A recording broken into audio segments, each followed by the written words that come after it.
Muito boa noite a todos os nossos amigos e telespectadores da Connect TV espalhados pelo mundo. Sejam todos muito bem-vindos a mais uma edição do X da Questão, esse nosso programa semanal de comentários, opiniões sobre política nacional de cada um dos países envolvidos, internacional e de temas que realmente influenciam e que estão cada dia mais na boca do povo.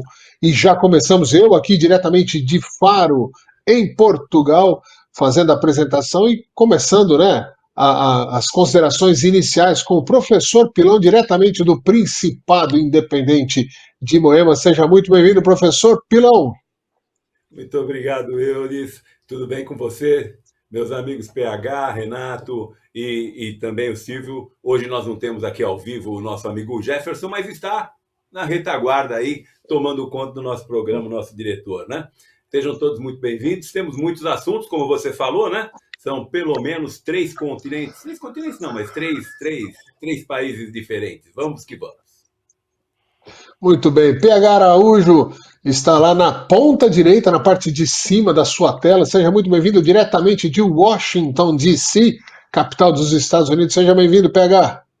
Olá, meus caros, aqui na ponta direita, fazendo homenagem a Evair, grande atacante do futebol brasileiro, né?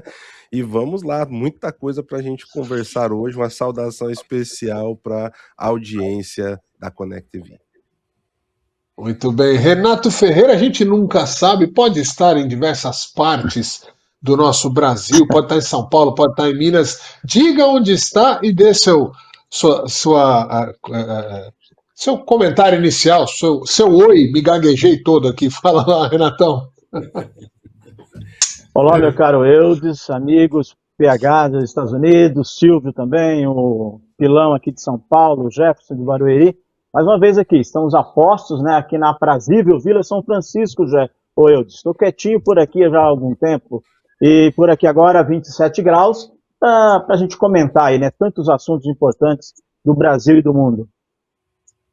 Muito bem, e encerrando este ciclo aqui dos nossos comentaristas de hoje, Silvio Braunar, diretamente de Milford, Massachusetts. Tá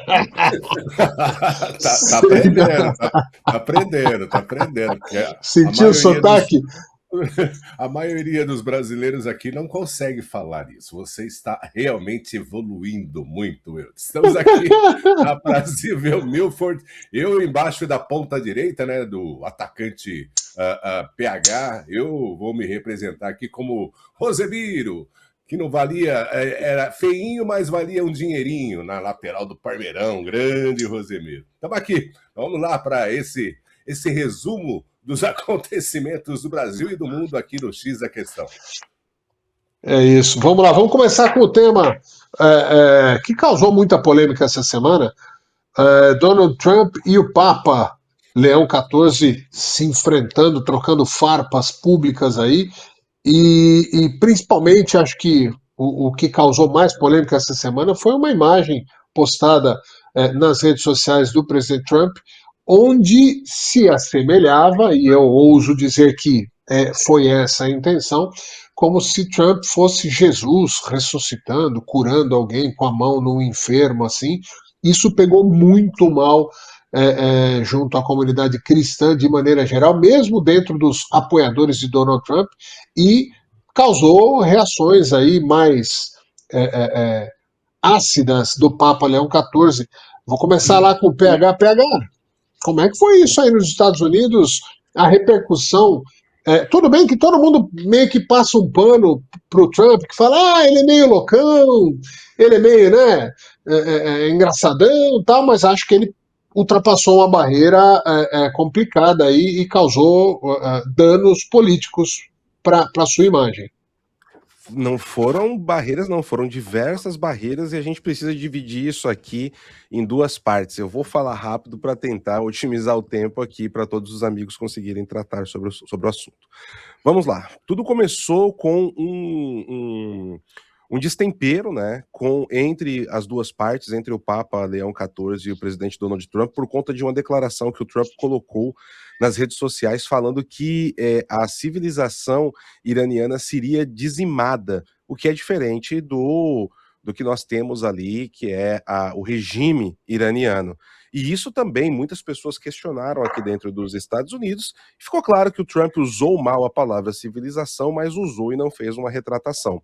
Então, o Papa falou sobre isso, ele fez alguns comentários ali condenando a questão da guerra e etc., que pode ser questionado esse ponto, né, que o Papa está colocando, mas o presidente Donald Trump, ele veio com uma postagem nas redes sociais muito destemperada, e ali não foi uma questão de ele discordar ou concordar do Papa, mas ele atacou a instituição do papado, depois ele atacou o Papa e depois ele colocou em xeque a própria igreja, porque ele chegou a afirmar que o Papa Leão XIV só é Papa porque ele é o presidente dos Estados Unidos, o que isso é gravíssimo, gravíssimo, dentro, né, da estrutura da igreja, porque o Donald Trump está falando que ele manda no conclave, né? Então, assim, e isso pegou muito mal entre os católicos aqui nos Estados Unidos. Eu cheguei a escrever um artigo especial para a revista O Cruzeiro, e nós tivemos, eu fiz ali uma compilação, vários clérigos, vários bispos, cardeais, falaram sobre o tema aqui, inclusive o arcebispo da diocese onde fica a residência do Donald Trump, em Palm Beach, com muitas críticas, membros católicos do governo dele, né, ali da questão de liberdade religiosa, também se pronunciaram, e a base, tá, a base católica do Donald Trump falou muito em cima de tudo isso. O que nós tivemos depois foi essa divisão, protestantes, católicos, protestantes meio que passaram pano, como você disse, só que logo em seguida, quando começou a vir as críticas, o Trump dobrou a aposta e colocou aquela imagem dele como Jesus Cristo. Aí o mundo veio abaixo, meus amigos. O mundo veio abaixo porque aí foi protestante, católico, todos os lados. As críticas foram tão pesadas que depois ele teve que apagar a imagem. E quando ele apagou a imagem, aí ele deu uma desculpa ali, meia mambembe, né, falando, olha, não, eu achei que eu era como um médico tal, né, mas não colou, né, e isso gerou muitas críticas para o Trump. E ele está comprando algumas brigas com a base católica e cristã que é perigosa nas eleições de midterms. Para encerrar o assunto aqui, né, para passar a palavra para os amigos, ele depois fez uma declaração, inclusive ontem pela manhã, que foi muito mais ponderada. Ele falou sobre a questão do Papa, ele levou, né, ali as posições dele, mas ele falou assim, o Papa tem todo o direito a falar e eu posso discordar. E ele precisa entender o que está acontecendo no Irã é isso, ele precisa entender o que está acontecendo no Irã é aquilo, que o Irã estava fazendo isso. Então, assim, foi um outro nível diplomático, com respeito, sem destemperança, e que os pontos que o Trump trouxe, ok, estavam corretos na declaração de ontem. Para finalizar, algo importante que eu deixei passar, meus caros, isso gerou uma crise diplomática também com a Itália, tá? Porque o presidente, ele foi criticado pela primeira-ministra Giorgia Meloni e também pelo vice-primeiro-ministro Matteo Salvini, que são grandes apoiadores do Donald Trump.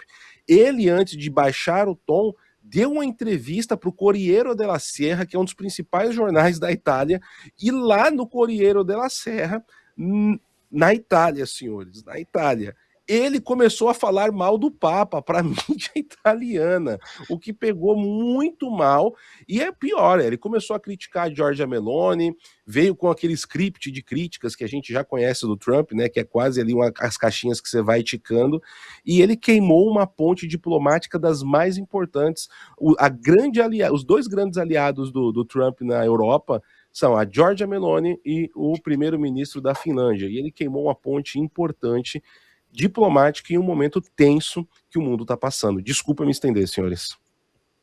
Eu passei propositadamente para o PH porque eu sabia que ele ia trazer uma contextualização, que ele está acompanhando esse tema diariamente. Eu vou passar para o Renato. Renato, você é um cristão evangélico e eu imagino que por mais que a gente goste ou tenha percepção de alguns aspectos positivos do Trump e do seu governo, acho que o Trump realmente está precisando voltar para a caixinha e não mexer com algumas coisas que são caras para além da política. A religião é uma delas.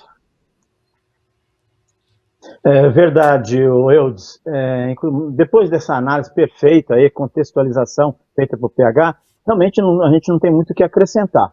Como você disse, eu sou um cristão evangélico e a gente sabe que a maior religião cristã é a católica, e eu só continuo dizendo o seguinte: o Trump continua pautando o mundo, né? Só que de algumas formas positivas, como nos casos aí de Irã, Israel, Gaza, Venezuela, Cuba, e outras formas também muito negativas, como foi essa encrenca que partiu dele criar aí contra o Papa, entendeu? Ele não poderia ter evitado isso, já que ele tem bons aliados na Itália, né, como a primeira-ministra, ele poderia ter passado sem essa. Infelizmente, cometeu isso, mas eu acho que já logo vai superar, viu? O Vaticano não se enrola muito nessas questões, o Papa é norte-americano também, eu acho que logo vai estar superado isso aí, e os dois vão estar até se encontrando. Posso estar enganado, mas é o que eu percebo nesse momento, mas jamais apoiaria o Trump num caso desse.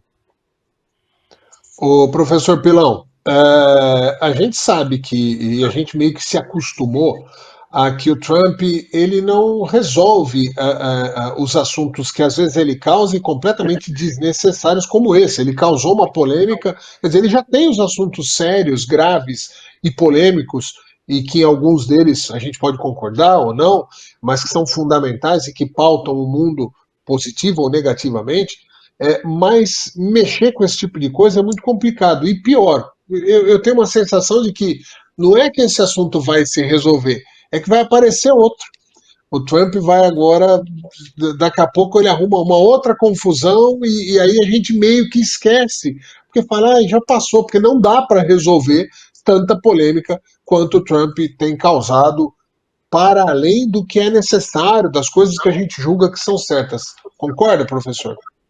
Concordo, sim, sem dúvida nenhuma. O Trump nessa questão, principalmente a postagem, foi de muito mau gosto, para dizer no mínimo, né? Um negócio de mau gosto, uma coisa sem o menor sentido, né? Mas enfim, realmente passou do ponto e ele tem passado do ponto em várias questões. Mas a gente tem que fazer uma leitura também que o Papa, a gente tem que pensar o que é que significa cada uma dessas, vou chamar de entidades, tá? O papado e o governo norte-americano.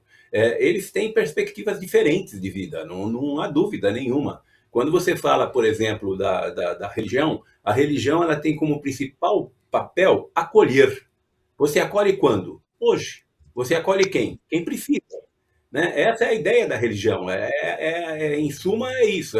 É um processo de acolhimento das pessoas e etc. E quando você fala de um governo, você fala de perspectivas futuras, de problemas que podem acontecer e que eu preciso resolver. Então, se você olhar, tanto Trump através do Irã, a questão do Irã, ele tem razão, porque como é que eu deixo uns caras amalucados desse terem uma bomba atômica? Então ele está certo, vou pegar enquanto eles não têm força e vou tirar qualquer possibilidade deles fazerem a bomba atômica, que aí pelo menos eu tenho um louco a menos com bomba na mão, né? Fico só eu com bomba na mão, que sou louco, mas pelo menos eu tiro desses alocados. Então, até aí está certo, não está errado. Não sei se a dose é muito grande ou é muito pequena, mas eu entendo que não tem outra forma de ser feita a não ser através da forma como está sendo. Ou seja, realmente invadindo, realmente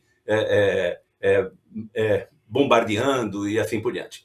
E aí, a hora que você vai para o lado do Papa, o Papa tem uma outra questão. Fala assim, como é que você mexe com tantos milhões de pessoas? Como é que você fica fazendo as pessoas sofrerem tanto? E não há nada numa guerra que a gente tenha tanta certeza quanto as pessoas sofrem. Isso é ponto pacífico. Então ele está certo de falar, não, tem que acabar com isso. Não, porque não pode. Por quê? Porque esse é o papel dele, esse é o papel do papado, né? Se você for verificar, o Trump também dobrou a aposta quando ele pegou, tem uma instituição católica que acolhe menores que chegam desacompanhados nos Estados Unidos, lá em Miami, e ele cortou a verba de 11 milhões de dólares, né, para eles, quer dizer, sem essa verba eles não conseguem atuar. E o que essa obra faz? Acolhe.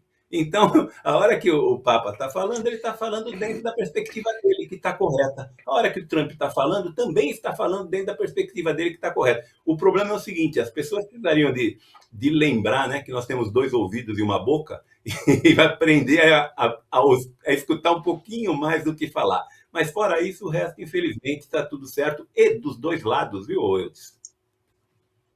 Sim, sim. Silvio Braunar, na Sim. comunidade, né, no dia a dia, os brasileiros, os americanos, tal, como é que foi a repercussão com o povo mesmo, né, com as autoridades, com o mundo da política, com a imprensa, a gente identifica. Mas e no dia a dia? Isso chegou a ser assunto de incômodo entre as pessoas ou não? Passou só batido e a imprensa que, vamos dizer, deu mais palco para esse tema? Foi mais a imprensa e o mundo das lideranças políticas, né, e tal. Na realidade, o povo estava preocupado em fazer a declaração do imposto de renda, né? Aliás, esse ano eu paguei menos. Olha só que interessante. Então, né, não afeta, porque as pessoas têm que pagar as contas. Ninguém fica, sabe, despreocupado, o que ele colocou, se ele representou Deus e tudo mais, você entendeu? Tá todo mundo preocupado com o boleto que chega todo dia. Inclusive, uma das coisas que ninguém fala é que a gasolina, no meio dessa crise toda, chegou a 4,14 aqui, e hoje, ontem na realidade, eu paguei 3,19, você entendeu? Então a preocupação é essa, é botar o feijão, comprar o arroz, a carne, que por sinal também está com preço bom, só o café que não abaixa, eu não sei porquê, né? Aqui, desde que subiu, continua $13, né, meio quilo. Eu não sei aí na área do meu amigo PH, mas não interfere em absolutamente nada. Ninguém está nas redes sociais, está todo mundo preocupado com a vida. Esse é o American Way, entendeu? Você vai lá atrás do dinheiro. Se você não for, você não ganha. Então, basicamente, zero. A única coisa que a gente vê na realidade é a parte do outro lado, né, em termos políticos, colocando os velhinhos, né, tira aí dos asilos, né, paga uma verbinha para eles ficarem em cima da ponte com cartaz de No King, você entendeu? Agora a nova moda é impeachment, você entendeu? É só isso só. Mas na realidade, o dia a dia, nós estamos mais preocupados, estou falando como cidadão mesmo, tá? Sim, Mais sim. preocupado em pagar as contas, ninguém está aí para isso. Esse tipo de coisa. Ninguém é tão profundo a ficar tirando, fazer o resumo, né, desse cartaz. Aliás, o cartaz, esse desenho, né, ele apareceu em fevereiro. Aí foi requentado agora, ele colocou e tudo mais. Mas todo mundo sabe que o Laranjão ele é ególatra, né? É ele. E ele faz as coisas e é assunto todos os dias. Ele muda a pauta todos os dias, todos os dias. Agora eu estou falando como observador. Entendeu? Não tem pauta longínqua, é quase que fugaz, né, a realidade. É de um dia para o outro, está todo mundo esquecendo, porque já tem outro assunto para colocar na pauta, e esse assunto agora é sobre o bloqueio do bloqueio no Estreito de Hormuz, que faz com que, né, a vida de todo mundo se modifique minuto a minuto. Então é isso. Então, na realidade, no dia a dia do americano brasileiro, ou do brasileiro, ninguém está preocupado com isso, não. Muito bem. Ó, Vamos mudar o tema agora, vamos. Abastecer, viu? Porque aqui tá 4,30. No Brasil, nós estamos pagando 5, PH. R$40, mais ou menos, meio quilo de café. Nossa. Rapaz, vamos lá, vamos mudar. Sem café hoje, então. O próximo tema é esse imbróglio da prisão, da detenção, na verdade, do Ramagem. E aí virou uma história, né? A primeira coisa que se noticiou foi uma operação feita entre o governo americano e a Polícia Federal, e o Ramagem foi preso e vai ser deportado. Aí, na sequência, os defensores do Hamas falaram, não tem nada a ver, foi por causa de uma multa de trânsito, e aí depois saiu uma terceira versão de que o Hamas havia sido detido por uma denúncia que ele estaria ilegal no país. No frigir dos ovos, houve uma disputa em cima do tema do que se contar, né, de qual história ia colar, mas Ramagem está solto, vai poder ficar nos Estados Unidos legalmente até a decisão final do seu processo, e ele pede asilo político nos Estados Unidos por perseguição, por uma série de coisas, e isso foi um tema muito falado durante toda a semana aqui na imprensa brasileira. Eu começo com o Silvio, eu sempre gosto de perguntar para o Silvio, ô Silvio, e aí? A imprensa americana sabe quem é o Ramagem? Ou tipo, esse tema absolutamente não apareceu nem em blog de brasileiro aí? Não, na realidade tem algumas partes da imprensa que faz a cobertura, né? E obviamente que são de interesse político, né? Tudo na relação política. E houve uma interferência direta aí por parte daquele representante americano que foi impedido de entrar no Brasil, né? Acho que eu esqueci o nome dele, né? Mas a repercussão tem muito pouquíssimo. Isso é mais para uso, como é que fala? Para degustação brasileira, né? Eu ia colocar nacional, não, mas é mais para degustação brasileira, porque aí são posicionamentos políticos. E aproveitando só para colocar em cima disso, né? Houve sim a participação, foi uma detenção por imigração, mas houve sim uma participação do governo brasileiro com o seu adido militar. Isso aí o próprio Ramagem já colocou ontem, né, em nota, ele expressou isso. Então é uma atuação descabida, né, porque agora o que eles conseguiram com isso? Porque já que houve a interferência direta do governo americano, do alto escalão, eu estou falando aí por parte do secretário de Estado, Marco Rubio, o PH vai poder falar melhor sobre isso, é que o Ramagem, ele é um asset. Gostou da palavra, PH? Asset. Muito importante para o governo americano nas pretensões por causa do trabalho que o governo americano, ou diga-se isso na pessoa do Donald Trump, em relação... ele é de alto interesse na parte de política e também do narcotráfico, do narcocrime na América Latina, na América do Sul, principalmente ao Brasil, porque ele é um ex-policial, ele é um ex-agente, né, brasileiro, né, de inteligência brasileira e policial federal. Então ele praticamente garantiu aí o seu asilo, né, o seu asilo aqui diretamente da fonte, né, para ficar aqui totalmente tranquilo, porque ele vai poder aí, como eu disse, asset, né, ou seja, ele tem muitas informações que interessam muito ao governo americano, e o governo americano trabalha bastante com esse tipo de assunto, né, quando você tem boas informações para poder passar para o governo, ele te garante aí uma estadia mais tranquila aqui. Ô, Renato, a maneira como a própria imprensa, uma parte da imprensa e muita gente ligada à esquerda, ao governo Lula, se pronunciou nos primeiros momentos dessa detenção do Ramagem, era como se fosse um troféu, né? Uma exposição pública de um troféu, tá vendo? Mais um golpista, e ele quase que aquela coisa da malhação do Judas, né? Malharam o Judas pra caramba, até que o assunto foi resolvido, e aí, na resposta, quem teve a oportunidade de ver o vídeo do Ramagem, se não, procure aí um vídeo que o Ramagem fala diretamente para a câmera depois de ter sido liberado, ele chama a atual Polícia Federal Brasileira de um grupo de jagunços. Ele era um troféu e o tiro saiu pela culatra, Renato? Exatamente, Eudes. O tiro saiu pela culatra, porque esse caso Ramagem, mesmo que ele não atinja o total da sociedade brasileira, principalmente os mais pobres, os que votam, né, a massa que vota, ele interessa diretamente aquelas pessoas mais politizadas, entendeu? Que depois que vão fazer a cabeça dos eleitores, né, mais lá na frente, na ponta.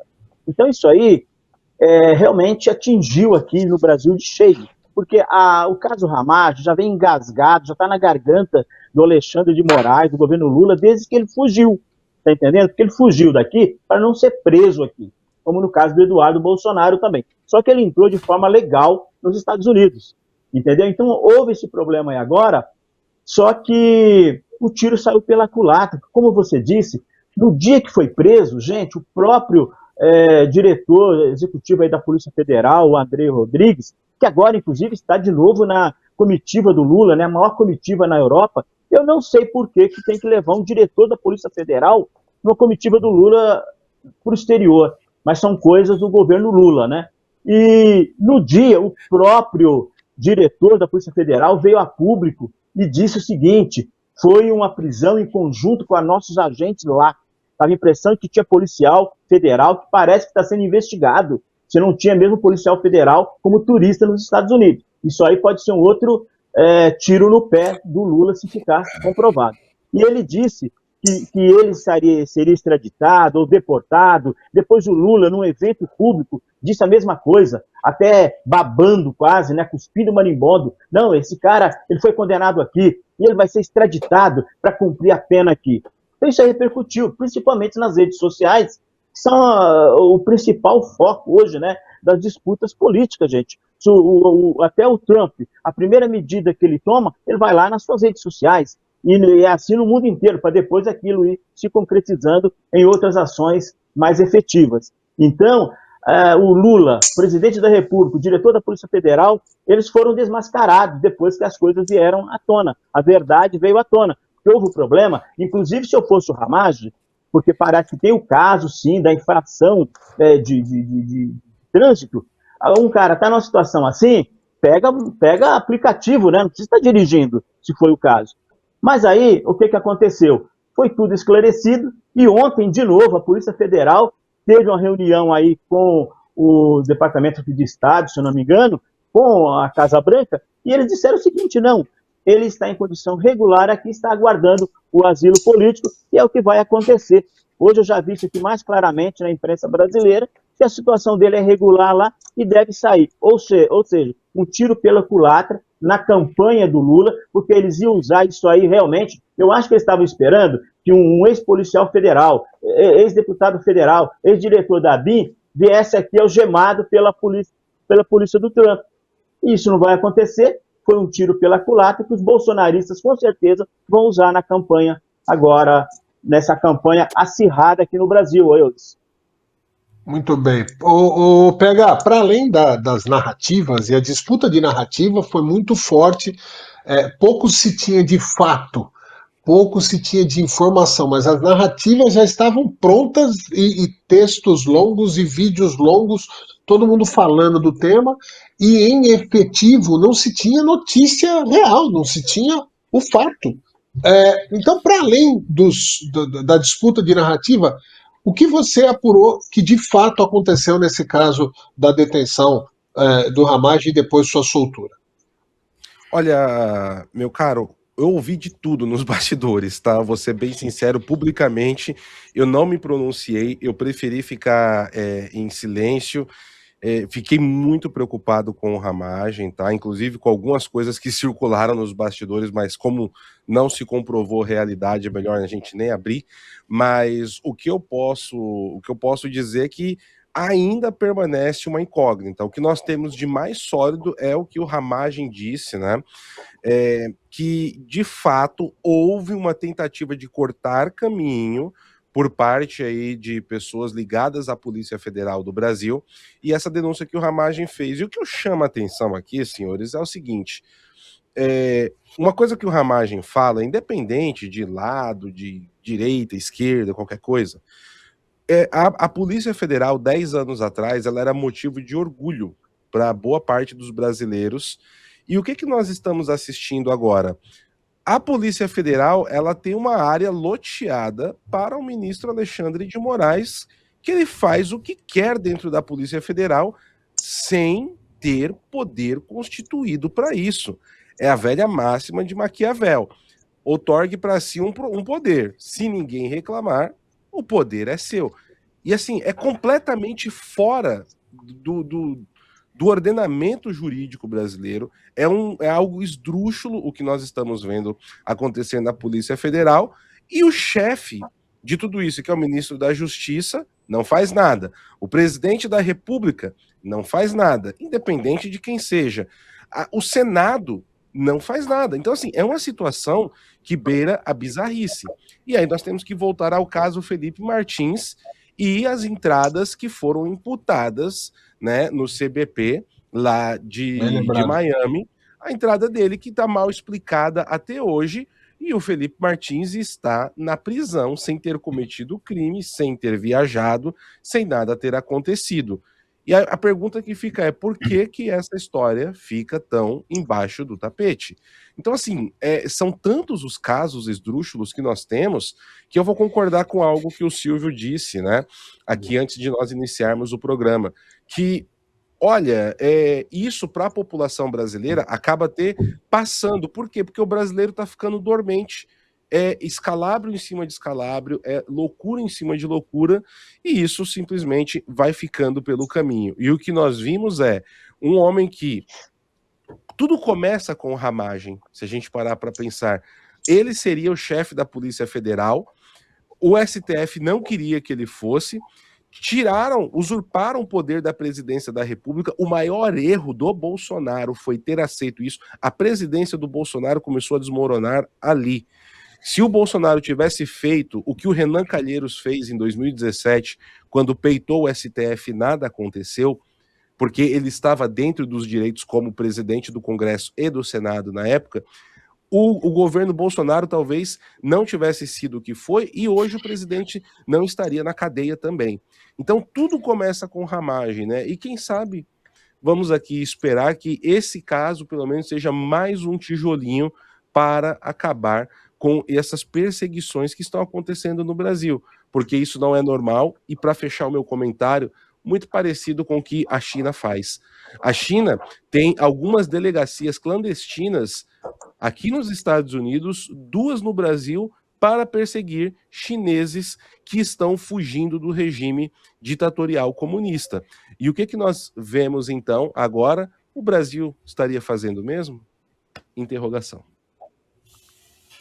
Professor Pilão, eu acho que esse aspecto mais político, né, que está por trás disso tudo é importante, mas o que o Silvio está mostrando, leia para a gente, Silvio, que não dá para ler, não. Não, só estou passando as mídias que tem, são várias. Ah, tá. A única Tá, que tá bom. trata o caso da detenção do Ramagem é a Fox News. Ela fala Bolsonaro, ex-chefe de inteligência, é detido pelo ICE na Flórida. Ok. É a única que faz. Ok. O restante, todas as mídias é espião do governo Bolsonaro é preso na Flórida. Toda a esquerda. Muito bem. O professor Pilão, a minha pergunta vai no sentido que tem um pouco aquela percepção. O povo está tão cansado, está tão. E assim, essa tentativa de extradição do Ramagem passa muito longe do cidadão médio que precisa pagar boleto, acordar, trabalhar, mesmo professores, mesmo diretores de faculdade, mesmo. Tipo, é uma percepção muito mais da bolha política que fica ali se enfrentando na rede social do que a população em si. Mas, de alguma maneira, pode ser mais um degrauzinho, né, mais um quadradinho que faça desmoronar esse castelo do autoritarismo do senhor Alexandre Moraes. Eu entendo que sim. Se você sair perguntando quem é Ramagem, a pessoa vai perguntar quem é quem, né? É o famoso quem. Ou seja, ninguém sabe quem é, não, né? Isso a gente sabe disso, não tenha dúvida. Mas eu só gostaria de lembrar aos meus amigos, os que nos assistem e nós que estamos aqui, que até o dia 4 de outubro, qualquer coisa que for falada, que for feita, vai repercutir dessa forma. Se alguém espirrar, vai repercutir dessa forma, porque nós estamos a menos de 6 meses das eleições. Então, não há dúvida que tudo que acontecer vai repercutir. E aí eu chamo a atenção para um detalhe que os meus amigos que acabaram de falar não atentaram. Assim como ninguém sabe quem é o Ramagem, todo mundo viu o Ramagem na Rede Globo em um horário nobre do Jornal Nacional, sendo preso. E sendo ex do Bolsonaro, que os Estados Unidos prendeu a pedido do governo brasileiro. E sabe quem é que ouviu que isso não é verdade? Ninguém. Então isso significa dizer o seguinte, que o braço da direita da política brasileira é muito pobre de comunicação. O fato de ter milhões na mídia não significa absolutamente nada. Lá, a esquerda é a seguinte, prenderam o Ramagem. Depois vai desmentir. Olha, o Ramagem não foi muito bem preso, tá? Me parece até que ele está solto. Acabou. Então, o que acontece? A esquerda grita, é o estilo deles. A esquerda grita, e isso pega. A direita não grita, fala, não, agora nós poderemos utilizar na campanha. Que campanha? Você está em campanha. A campanha é hoje. A campanha seria, o que esse governo está fazendo? Que coisa é essa? Estão nos perseguindo. É isso que tinha que estar sendo feito. Alguém viu isso ser feito? Alguém viu isso ser falado? Ou seja, não é sendo indireto e educado que vai conseguir votos para ser eleito, não. Ou vai ter que usar as mesmas armas que a esquerda usa, ou então não consegue cooptar a camada que não tem informação decente sobre os aspectos que estão acontecendo. Pois não, o PH, desculpe. Não, eu só queria complementar com algo que vai bem em cima do que o senhor está colocando, professor. O que a gente viu na direita, uma guerra infantil que está tomando conta de todo mundo se estapeando para saber não, quem está apoiando o Ramagem. Qualquer pessoa de bem, de direita, ou seja lá do que for diagonal, sabe o que está acontecendo com o Ramagem é uma injustiça. E ficou uma guerra ridícula entre os comunicadores de direita em torno disso, né? O que reforça o seu ponto, meu caro. Não tenha dúvida. E só uma última observação, ou eu disse. Qual é a força com que está sendo derrubada a indicação do Messias, meu Deus do céu? O que é que a gente ouve falar? O Messias vai ser aprovado na semana que vem. Como é que você coloca o Messias no Supremo Tribunal Federal para ficar lá por 40 anos? Quem é Messias? O que é que ele já fez, além de levar o recado da Dilma para o Lula? E vai ser aprovado. Por que vai ser aprovado? Porque ninguém fala nada. E o ninguém significa dizer o seguinte, que tem gente que tem milhões de seguidores, e isso tinha que repercutir muito, e de maneira forte, e não de maneira fraca. Ele vai participar de uma sabatina que não existe, e vai ser aprovado. Semana que vem nós temos o 11º membro do Supremo Tribunal Federal. Eu acho que ou muda posicionamento de forma de comunicação, ou não leva em outubro não, viu? E aí vem aquela história, ou a gente muda o Brasil, ou a gente muda do Brasil, porque... Eu tô surpreso ainda. Tô surpreso ainda que o professor Pilão acredita em eleição nesse Brasilzão, meu Deus. Ou você vai... absolutamente nada. É o que tem. Ou você vai para aquela urna e digita alguma coisa, ou você pega uma metralhadora e sai dando tiro. O brasileiro vai pegar uma metralhadora e dar tiro? Não vai. Então é lá. Pilão, vamos lá, para finalizar, Renato. Não, parece que é uma questão de perspectiva de como a gente está analisando, né? Porque o que eu ouço da esquerda, o que eu vejo, é que eles reclamam da falta de comunicação ou da comunicação ruim por parte do governo, entendeu? Então eu vejo nas mídias de parlamentares da direita, pessoas que têm realmente muita força na direita, contestando a possível eleição aí escolha do Messias, como também em outros casos. Eles reclamam que a esquerda não está sabendo comunicar direito, entendeu? Mas eu entendo que na hora que chega na comunicação de massa, é a Globo, entendeu? Agora, na própria Globo News, a gente viu ontem eles para baixo, como velório, no caso do Ramagem, entendeu? É uma questão de como eu vejo. Eu não vejo tanta Renato, fraqueza assim, não. Só para finalizar, assim... Só uma coisinha. Menos de 0,3% da audiência. A mesma coisa que eu ia falar. A Globo News, ela pauta só o debate da bolha. A Globo é uma coisa, a Globo News, ela só pauta nós.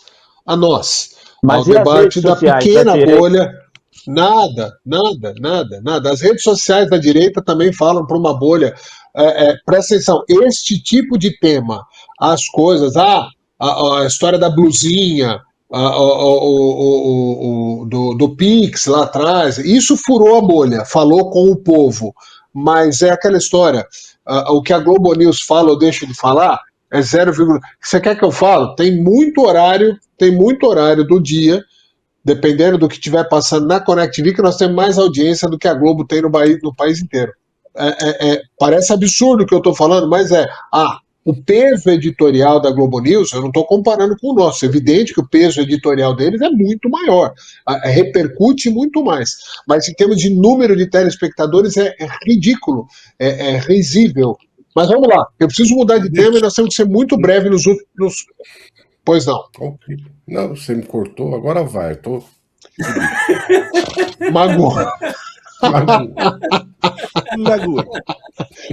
Então vou aproveitar que você deixou e vamos seguir em frente. Treta. Moraes e Flávio. O Alexandre de Moraes, ele gosta do holofote, né? E Alexandre de Moraes simplesmente autorizou a abertura de um inquérito, de uma investigação, de um processo contra Flávio Bolsonaro por calúnia contra Lula, ao fazer a alegação de que o Lula tem ligação com o Maduro e que, na sua postagem, ele diz que Maduro vai delatar Lula. Eu vou começar com você, então, Silvio Braunar. O Alexandre de Moraes, perdeu completamente. Isso é uma atitude desesperada de quem está dobrando a aposta, ou é uma atitude de desequilíbrio que não percebe mais o quanto ridículo está ficando? Eu estava assistindo, foi bom você mencionar isso e trazer para mim. Eu estava assistindo um médico psicanalista, aliás, um grande médico, ele tem vários trabalhos, esqueci o nome dele, mas ele tem um bigodinho, ele tem um visual muito, muito único, unique, né? E ele estava falando Eu sei quem é. sobre. Você sabe quem é, né? E ele estava falando sobre esse lance da sociopatia, né? Que tem o sociopata, e ele estava dizendo que o Alexandre de Moraes é um condutopata. Ele é tudo isso de sociopata, né, com uma condução sociopata.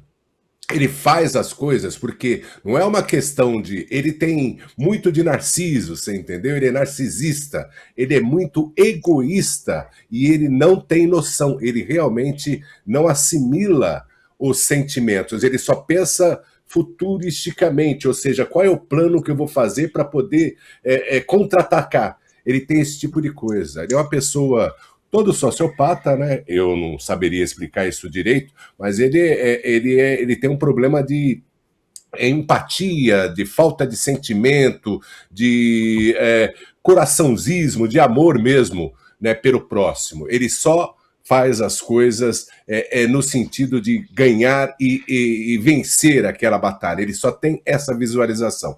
Então, nesse caso aí, não é que ele está perdido, ele está simplesmente fazendo o que ele foi moldado, segundo esse psicanalista, né, esse professor de psicanálise, ele está simplesmente fazendo o que ele foi montado e moldado para fazer. Ele sempre foi desse jeito. Ele não Você está chamando ele de louco? Louco? Você está chamando ele de psicopata? Não, ele é pouco. Ele é uma pessoa desenfreada de sentimento. É fácil fazer isso estando nos Estados Unidos, né? É claro. Então vamos deixar claro que a opinião é do nosso comentarista. Mas não sou só eu, todo mundo fala que o cara é desprovido de vários parafusos. Você entendeu? Ele não tem sentimento. Ele fez isso porque era o momento para se fazer, para poder desviar de todos os problemas que ele tem, não são poucos. Muito bem. Professor Pilão, é um ato de desespero? É um ato de dobrar a aposta?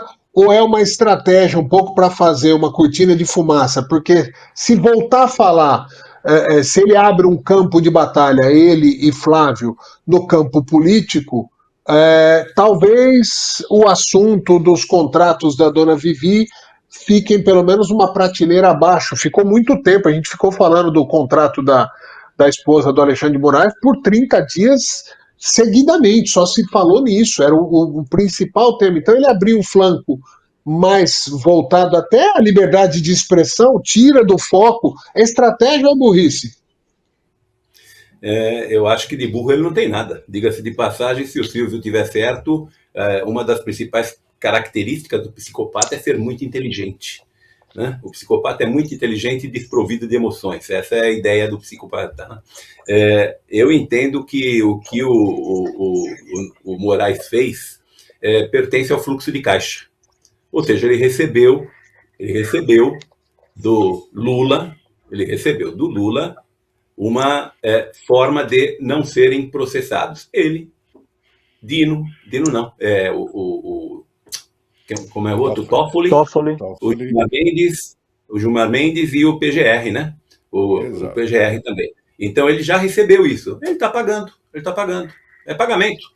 Ou seja, você não tem o Moraes no Supremo Tribunal, no Tribunal Superior Eleitoral, mas você tem ele no Supremo Tribunal Federal, que é mais poderoso do que o Tribunal Superior Eleitoral. Então, você pode não perseguir o Flávio Bolsonaro agora nas eleições através do TSE, o que eu não tenho certeza disso, porque quem é o presidente é o Cássio Nunes Marques, cujo filho recebeu 18 milhões do Banco Master, né?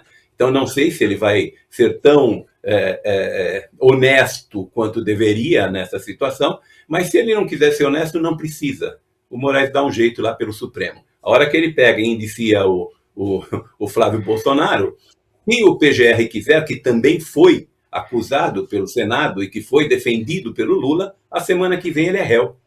Porque a semana que vem ele apresenta um relatório e o Moraes aceita, ele passa a ser réu. Então, eu acho que isso é puro pagamento, mais nada. Não é mais nada, é só pagamento. Ô, PH, aí nos Estados Unidos, o Trump passou 4 anos mais ou menos nessa mesma pegada, sendo processado, ameaçado de ser preso, o tempo todo aparecia uma denúncia nova e aí um juiz de um determinado estado mais progressista falava que ia prender, que se o Trump aparecesse lá. Bom, nas urnas refletiu proporcionalmente contrário a isso. O Trump deu uma surra nas urnas, ganhando de uma forma histórica. Você acha que essa história pode se repetir, apesar do nome não ser o Jair Bolsonaro, e sim Flávio Bolsonaro? Ou seja, de tanto fazerem isso, vai criando aquele lugar comum, né? Aquele entendimento generalizado de que, não, tem perseguição mesmo, não dá mais. Tá na cara, estão perseguindo o cara. Você acha que pode acontecer isso? Olha, são 2 pontos aqui que eu concordo na premissa geral contigo, mas eu matizaria, Eudes, pelo seguinte. Primeiro que aqui nos Estados Unidos é o rule of law.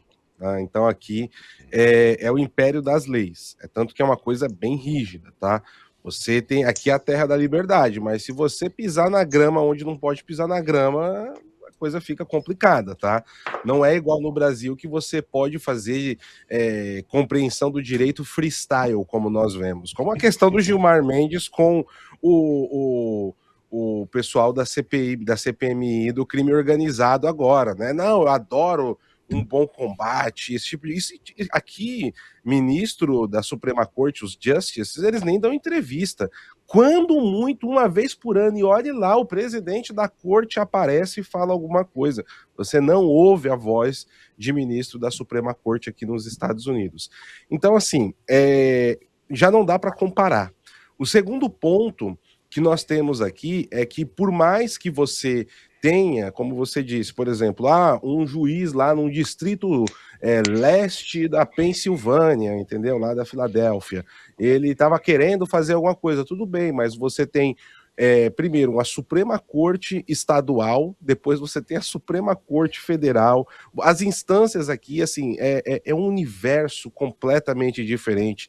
Só para nível de comparação, o governo americano, quando apresentou o Maduro, teve que seguir vários ritos certinhos, tanto que ele foi apresentado pela DEA, não pelo Exército, para não configurar que ele era um preso político, mas sim uma apreensão policial. Então, assim, tem todo um parâmetro para seguir, porque senão o próprio presidente ele fica numa situação complicada. Então, assim, não é tão... O Trump vive quebrando pau com a Suprema Corte aqui por conta dessas coisas. Então, assim, não dá essa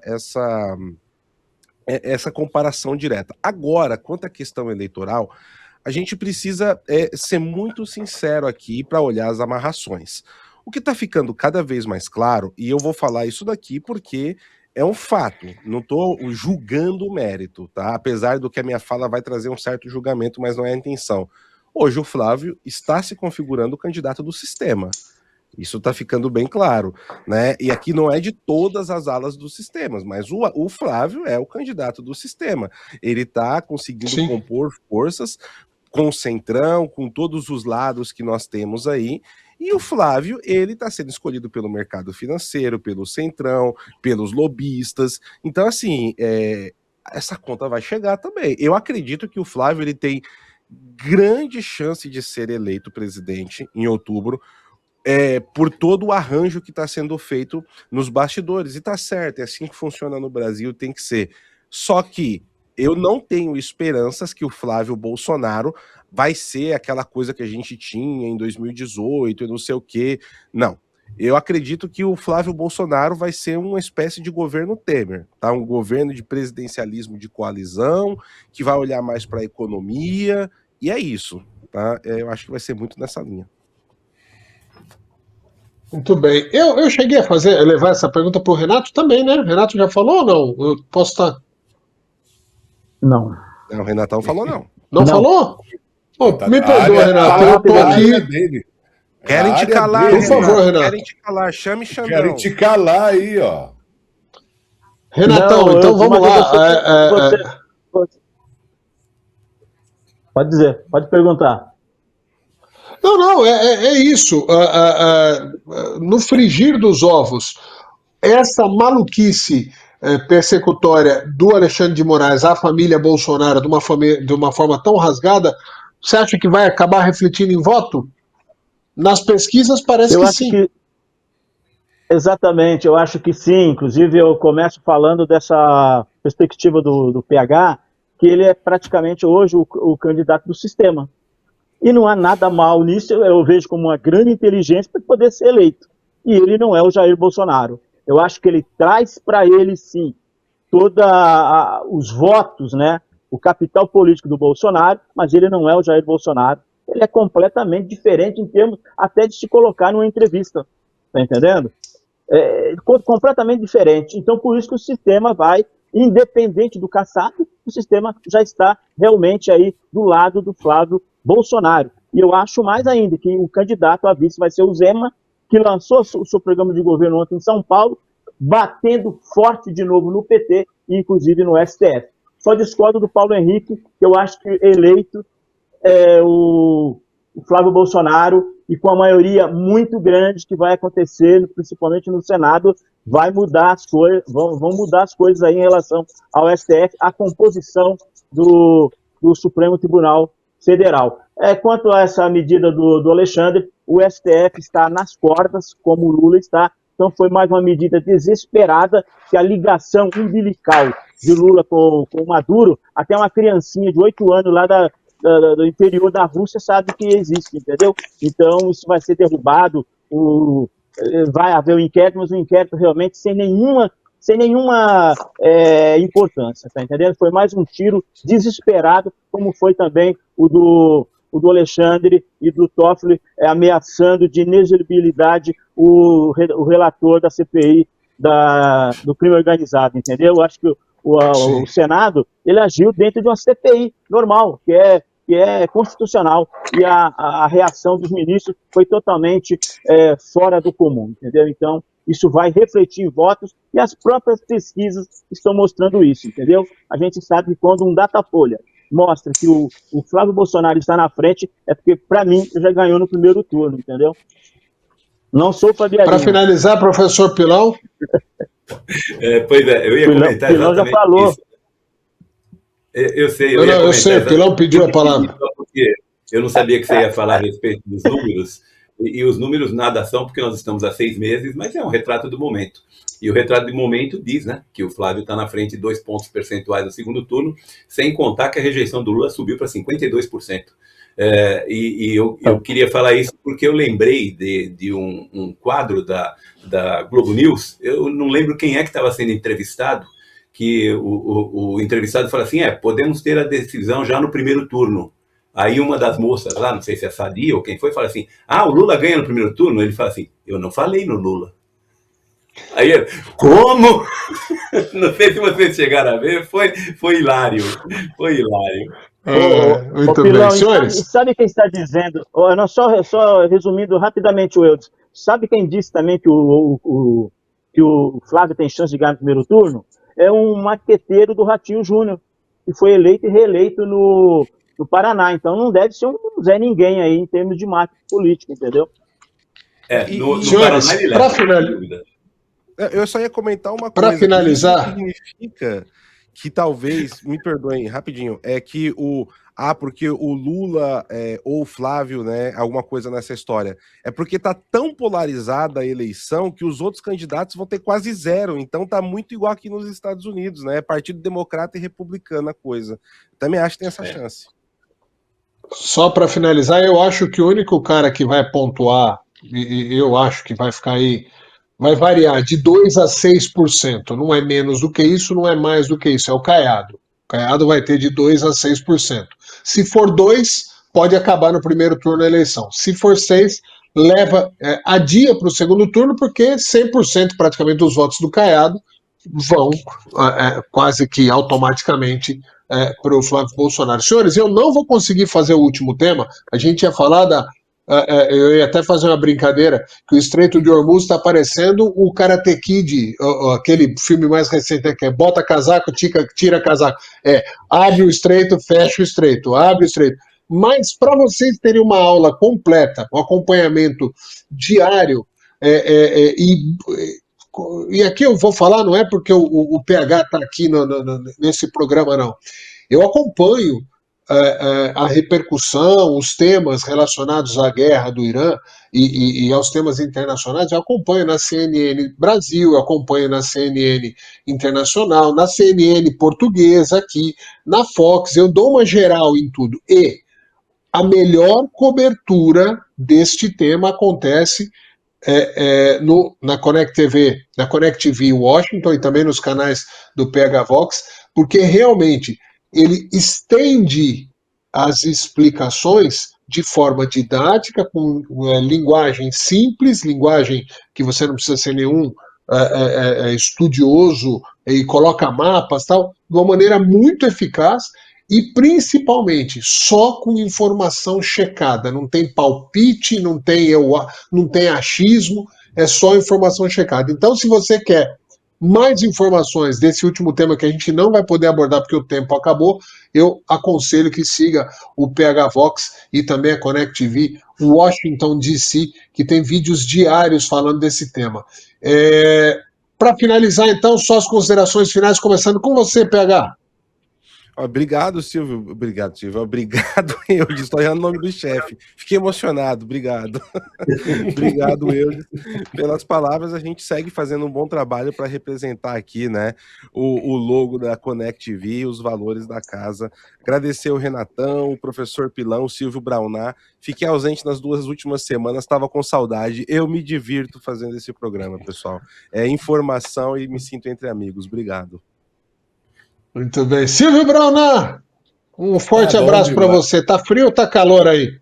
Não, hoje está 18 graus, só que tá chovendo. Esse final de semana é o Patriots Day, né? Segunda-feira a gente tem a maratona de Boston aqui, então tem uma preparação muito grande aqui por parte do Homeland Security, entendeu? FBI e tudo mais. Aqui na minha área, aqui tá cheio de helicóptero e tal, o pessoal tá aí no preparação.